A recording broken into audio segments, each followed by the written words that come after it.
새날을 여는 새벽 말씀 나눔입니다. 오늘은 2024년 11월 28일 목요일이고 말씀을 전하는 저는 강민 목사입니다. 오늘 우리가 함께 나눌 말씀은 마태복음 8장 18절로부터 22절까지 말씀입니다. 예수께서 무리가 자기를 에워싸는 것을 보시고 건너편으로 가기를 명하시니라. 한 서기관이 나와 예수께 아뢰되 선생님이여 어디로 가시든지 저는 따르리이다. 예수께서 이르시되 여우도 굴이 있고 공중의 새도 거처가 있으되 인자는 머리 둘 곳이 없다 하시더라. 제자 중에 또 한 사람이 이르되 주여 내가 먼저 가서 내 아버지를 장사하게 허락하옵소서. 예수께서 이르시되 죽은 자들이 그들의 죽은 자들을 장사하게 하고 너는 나를 따르라 하시니라. 마태복음 8장 18절로부터 22절까지 말씀입니다. 오늘 본문을 한번 보겠습니다. 18절 예수께서 무리가 자기를 에워싸는 것을 보시고 건너편으로 가기를 명하시니라. 한 서기관이 나와 예수께 아뢰되 선생님이여 어디로 가시든지 저는 따르리이다. 예수께서 이르시되 여우도 굴이 있고 공중에 새도 거처가 있으되 인자는 머리 둘 곳이 없다 하시더라. 그러자 제자 중 한 사람이 주여 내가 가서 내 아버지를 장사하게 하옵소서라고 말합니다. 여러분 보시면 지금 이 흐름이 이해가 되십니까? 19절을 보니 한 서기관이 나와 이렇게 나옵니다. 서기관이 지금 나왔다라고 성경은 이야기합니다. 여러분 지금까지 등장인물 마태복음 1장부터 8장까지 등장인물과는 사실 결이 전혀 다른 사람이 오늘 등장하는 겁니다. 서기관, 이 사람은 고위급 인사입니다. 당시에 잘 나가는 사람, 명석한 사람, 지혜로운 사람, 성공한 사람의 대표로 이 사람이 등장하는 겁니다. 지금까지 등장했던 인물과는 전혀 다른 사람이 등장하기에 그 사람이 하는 말도 전혀 다른 말을 하는 겁니다. 여러분 예수님이 사역을 시작하시고 복음을 전파하신 그 순간부터 지금 이 순간까지 어느 한 사람도 예수님 앞에 먼저 나와서 제가 주님을 따르겠습니다 라고 말한 사람이 없습니다. 어디를 가든지 제가 예수님을 추종하겠습니다 라고 자원하여 말한 사람이 단 한 명도 없습니다. 물론 1장부터 7장을 보시면 무리들이 따라왔더라 라는 표현은 등장합니다. 그런데 여러분 그 무리들은 병든 무리, 귀신 들린 무리, 무언가 예수님께 치유받을 것이 있어서 나왔던 무리들입니다. 어떤 혜택을 볼까라는 의도를 가지고 있었던 사람들이라는 겁니다. 이렇게 서기관처럼 당신이 어디를 가든지 내가 따르겠나이다 라고 고백하고 결단하는 모습으로 나온 적은 단 한 번도 없습니다. 그런데 한 서기관이라고는 한 사람이 나와서 그 다른 존재가 나와서 아무도 하지 않는 말을 하고 있는 겁니다. 게다가 이 사람은 당시에 유력자이고 실력자이고 성공한 사람이 이런 이야기를 합니다. 그런데 여러분 이 서기관이 나와 예수를 따르겠다라고 말하는 이 타이밍이 사실은 상당히 묘합니다. 제가 이번 주 들어 5장, 6장, 7장에서 예수님께서 사람들을 새롭게 변화시켜 주시겠다라고 선언을 했고 그 선언을 이룰 수 있는 능력을 가진 분이 예수님이다라고 말씀을 드리며 8장을 설명하고 있습니다. 그리고 앞선 이야기들은 5장, 6장, 7장에서 말씀하신 예수님께서 그 선언을 이루어 가시는 능력 있는 분임을 드러내는 장면이라고 설명을 드렸습니다. 그래서 가장 안 될 것 같은 사람의 예를 들어 그들이 변화되는 것을 통해 하나님은 이런 능력이 있으십니다 라는 것을 선언하고 있다라는 말씀을 드렸던 겁니다. 그래서 8장에 나병 환자, 또 이방인, 중풍병 걸린 사람, 귀신 들린 사람들이 등장한다고 말씀을 드렸습니다.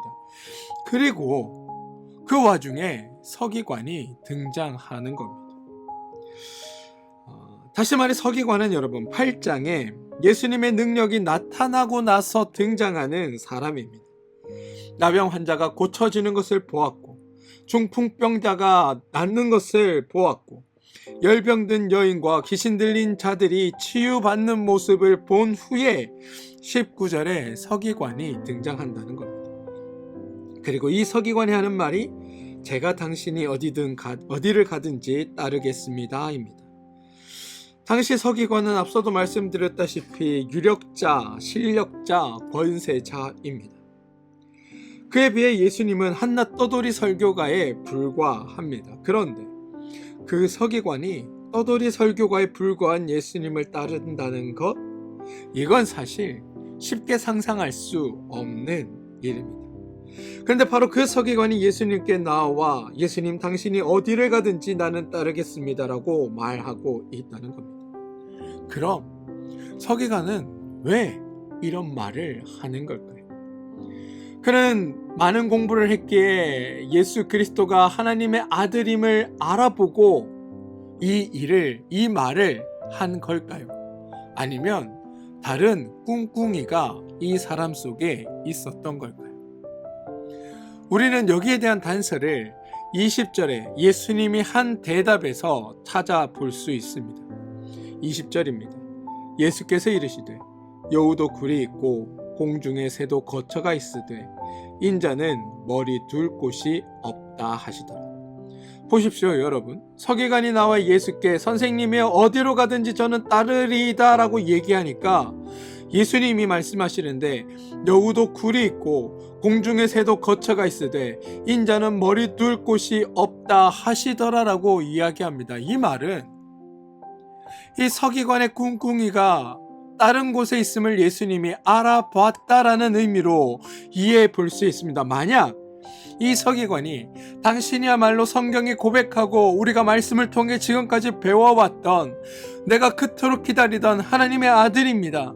그래서 내가 당신을 쫓겠습니다 라고 이렇게 고백했더라면, 선생님이 어디든 가시는지 저는 따르겠습니다 라고 고백했더라면 아마 주님께서 이 서기관을 보고 내가 수많은 이들을 만났지만 이와 같은 믿음을 가진 자를 본 적이 없도다라고 말씀하셨을 겁니다. 왜냐하면 이미 앞서 백부장이 자신의 종을 위해 예수님께 요청했을 때 그와 비슷한 고백을 드렸고 거기에 대해 주님께서 하신 말씀이 있기 때문입니다. 그런데 주님은 이러한 서기관의 고백을 들으시고 뭐라고 말씀을 하시냐면 인자는 머리 둘 곳이 없다 하시더라라고 말씀합니다. 머리 둘 곳이 없다라는 말씀은 나를 따라서 너에게 있어 유익이 될 만한 게 없다라는 표현입니다. 나는 잘 것도 변변치 않다. 네가 생각하는 것들을 나는 채워줄 수 없다라는 주님의 다른 표현입니다. 따라서 이 서기관이 예수님을 보며 예수님을 따르고자 했던 그 말의 근저에는 어떤 생각이 있냐면 예수를 따르면 내게 어떤 유익이 있겠다라는 게 이 서기관의 판단이었던 겁니다. 여러분, 유력자입니다. 세상을 보는 눈이 남다른 자입니다. 이미 세상 가운데 성공을 거둔 자입니다. 성공을 거두기 위해 이 사람은 나름의 노력과 애를 써서 세상 보는 눈이 있는 사람입니다. 그 사람이 주님을 보고 주님을 바라보니까 그분이 하는 걸 보니까 나한테 도움이 될 것 같고 나에게 유익이 있을 것 같고 이 주님을 따르는 게 나에게 어떤 이익이 있을 것 같았던 겁니다. 그래서 주님을 따르겠다고 얘기한 겁니다. 그런데 주님이 그것을 꿰뚫어 보시고 네가 그런 마음으로 나를 따른다고 해도 내가 너에게 채워줄 것이 아무것도 없다. 왜 나는 심지어 머리 둘 곳도 없는 자이기 때문이다라고 말씀하고 계시다라는 겁니다. 다시 말해 너의 생각하는 그 욕망을 채워줄 수 없고 너는 지금 생각하고 네가 지금 성공이라 여기고 네가 지금 바라는 것들은 나를 통해 이루어질 수 없다. 그럼에도 불구하고 네가 나를 따르겠느냐라는 주님의 질문이라는 겁니다. 사실 서기관은 예수님에 대해 어떠한 관심도 없습니다. 예수님이 자신을 죄에서 구원할 자인가? 사실 그거 모릅니다. 예수가 그리스도인가? 여기에도 아무런 관심이 없습니다. 그냥 저 사람이 저런 능력이 있는 것을 보니 저 사람 주변에는 세상의 유력자들이 모여들 것이고 세상의 유력자들이 저 사람께 모여들어서 그 사람을 통해 나도 더 큰 유익과 이익을 얻을 수 있겠구나라는 인간적인 계산이 이 서기관에게 들었던 겁니다. 그래서 주님을 따르겠다고 나와 말하고 있는 것이고 주님은 그러한 서기관의 마음을 꿰뚫어 보았기에 네가 나를 따른다면 너의 욕망과는 전혀 다른 삶을 살아야 할 텐데 나를 따른다면 머리 누일 곳도 없을 정도로 너의 욕망과는 전혀 다른 판의 삶을 살아야 할 텐데 그래도 나를 따를래? 하는 게 20절 주님의 말씀인 겁니다. 지금 서기관과 예수님의 대화의 맥이 여러분 잡히십니까? 지금 서기관은 예수의 능력을 보고 그가 그리스도임을 확신하고 따르겠다는 것이 아니라 그 나름의 속마음의 흑심과 그 나름 속마음의 어떤 자기의 유익을 위해 예수를 따르겠다고 하였고, 예수님은 그 서기관의 그 마음을 꿰뚫어 보셨기에 오늘과 같은 말씀을 하셨다라는 겁니다. 여러분, 성경에는 예수께서 떠나 서기관이 따르겠다는 것을 허락했다거나 거부했다라는 표현은 등장하지 않습니다. 다만 서기관이 예수를 따르겠다라고 하는 그 말 속에 예수님에 대한 오해, 예수님에 대한 착각, 예수님에 대한 잘못된 기대를 바로잡아주고 계시는 겁니다. 그런데 이러한 서기관의 모습은 꼭 우리의 모습과 닮아 있지 않습니까? 우리도 주님을 온전히 그분이 나의 그리스도이시고 그분이 나의 능력자 되시며 그분이 나의 주인 되셔서 따르기보다 그분을 통해 얻어낼 무언가가 있어서 혹시 주님을 따르는 일들이 우리에게는 없느냐라는 것을 제가 지금 질문하고 있는 겁니다. 서기관이 생각했던 의도와 전혀 다른 의미를 설명해 주는 것, 그게 오늘 말씀 21절과 22절에 등장합니다. 21절, 제자 중에 또 한 사람이 이르되 주여 내가 먼저 가서 내 아버지를 장사하게 허락하옵소서. 예수께서 이르시되 죽은 자들이 그들의 죽은 자를 장사하게 하고 너는 나를 따르라 하시니라. 여러분, 예수님의 말씀을 읽어보면 말이 안 됩니다. 죽은 자들이 그들의 죽은 자들을 장사하게 하라. 아니, 죽은 자가 어떻게 죽은 자를 장사할 수 있습니까? 그러니 이 말은 실제로 죽은 자가 장사 지내게 하라라는 말이 아닌 겁니다. 지금 본문에는 죽은 자라고 표현되는 이들이 등장합니다. 그럼 반대로 산 자들이 있다는 겁니다. 다시 말해 죽은 자와 산 자들이 대조되어 등장하는 겁니다. 그리고 아직 예수를 따르지 않은 자들, 그가 그리스도로 오셨음을 여전히 보고서도 믿지 못하는 자들, 그가 하나님의 아들이라고 선포되는 그 과정에서도 그분이 하나님의 아들임을 인정하지 않는 자들, 다시 말해 죄인 된 인간들을 묘사할 때 하나님의 관점에서 하나님의 원리와 하나님의 가치와 하나님의 기준과 하나님의 삶의 방법에 그 연관성에서 떨어져 있는 자들을 예수님은 죽은 자들, 죄인들, 하나님과 상관없는 자들이라고 표현하고 있다는 겁니다. 더 정확하게는 하나님과의 관계에 있어 죽은 자들이라는 표현이 바로 죽은 자가 죽은 자들을 장사하게 하라라는 말씀 속에 담겨 있는 의미입니다. 그리고 죽은 자들에게는 그 죽은 자들만의 원리와 가치와 방법이 있다. 죄인들에게는 죄인들의 원리와 가치와 방법이 있다. 그러니 그들은 그 방법대로 살게 하고, 너는 내가 지금 너를 불렀지 않니? 내가 지금 너에게 하나님의 아들임을 알려주고 있지 않니? 내가 지금 너에게 하나님께서 이 땅 가운데 어떤 일을 하고 계신지를 보여주고 있지 않니? 하나님을 가르쳐주고 있고 하나님의 원리와 하나님의 기준과 하나님의 가치와 성도의 삶의 원리를 너한테 가르쳐주고 있지 않니? 그러니 너는 죄인들이 죄의 원리로 살게 두고 너는 지금 내가 가르쳐주는 새롭게 배우는 그 하나님의 원리로 살아가야 하는 것 아니니? 그러니 그 원리로 살아라라고 하는 말씀이 오늘 22절의 말씀이라는 겁니다. 다시 말해 세상 사람들은 자신의 유익이 되는 것을 쫓아 자신이 이익되는 것을 찾아 살아가지만, 하나님의 사람들은 하나님의 뜻을 쫓고 하나님의 방법을 쫓고 하나님의 삶을 쫓고 하나님의 마음을 쫓아 살아가는 이들이고, 세상 사람들이 자신이 원하는 것을 쫓아 그것조차도 얻어내지 못할 때 하나님의 사람들은 하나님의 방법을 쫓고 하나님의 뜻을 쫓으며 하나님이 주시는 은혜와 복락 속에 살아가게 되는 전혀 다른 삶을 살게 되는 게 너에게 있는 일이니 너희는 누가 삶의 주인이고 너희는 누가 세상의 주인인지 분명히 알고 나 예수를 따르라 라는 게 주님의 말씀이라는 겁니다.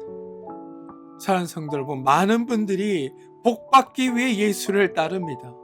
그런데 여러분, 예수를 따르다 복이 오는 거지 복받기 위해 예수를 따르는 것은 예수가 누구인지 모르는 자들이 하는 말입니다.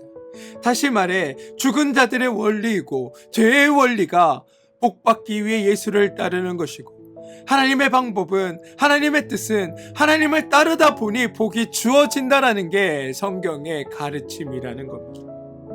그런데 오늘 이 말을 오해해서 교회가 많이 씁니다.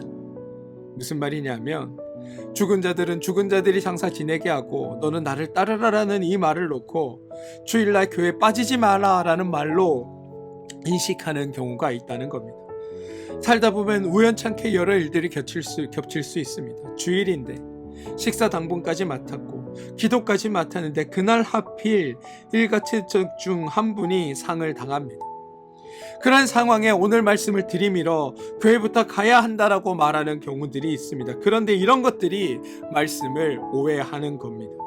지금 성경은 뭐라고 얘기하냐면 예배를 드려라, 교회를 나와라 라는 이야기를 하고 있는 게 아닙니다. 이런 상황에서는 무조건 상당한 대로 가야 합니다. 여러분, 하나님은 우리가 생각하는 것보다 마음이 넓으시고 이해도 더 크게 하시는 분입니다. 쪼잔한 분이 아닙니다. 교회 안 왔다고 예배 안 드렸다고 벌 주고 심판하는 분이 아닙니다.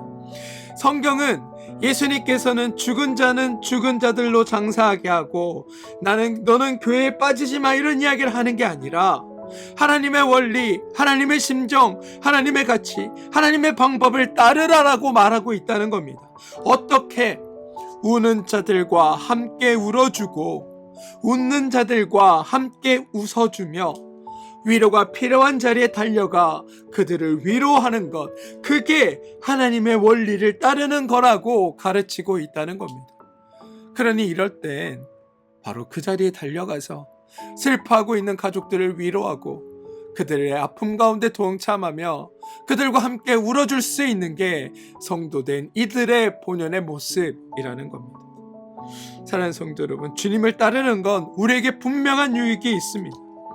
그런데 주님을 따를 때 얻어지는 유익은 세상적인 유익과 다를 수 있습니다. 물론 하나님의 선하신 뜻이 이 땅 가운데 우리 가운데 이루어짐으로 인해 우리가 복된 삶을 사는 것에 초점이 맞춰져 있긴 하지만 때론 우리가 기대하고 소망하고 욕망하는 것과는 다른 삶을 살게 될 때들이 종종 있습니다. 그럼에도 주님은 우리가 그 모든 과정을 통해 하나님을 알아가길 원하고 하나님을 사랑하길 원하고 하나님을 이해하며 하나님의 자녀로 성도로 살기를 바라고 계십니다. 오늘 서기관은 예수를 따르면 세상적 유익이 자신에게 있을 것이라 생각했습니다. 그래서 주님을 따르겠다고 말합니다.